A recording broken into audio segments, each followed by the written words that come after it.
একই সাথে একই দিনে দুইটা ভোট হয়েছিল। কয়টা?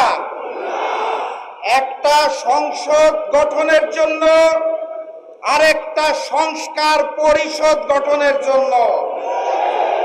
একই দিনের একটা ভোটের শপথ তারা নিয়ে বলেছে হালাল, আরেকটা শপথ না নিয়ে ম্যানেজ ভোটে জয়ী হয়ে বলতে চায় হারাম।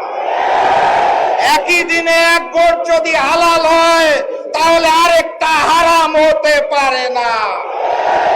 70% জনগণের হ্যাঁ ভোটের রায়কে যারা অস্বীকার করে বেঈমানি করতে চায় তাদের স্থান এই বাংলার মসনদে হবে না। যাই বলা হয় তারা একটা শব্দ শুনিয়ে দেয়, কি সেটা? সংবিধান। সংবিধান উচ্চারণ করতে গেলে শেষে আসে ধান।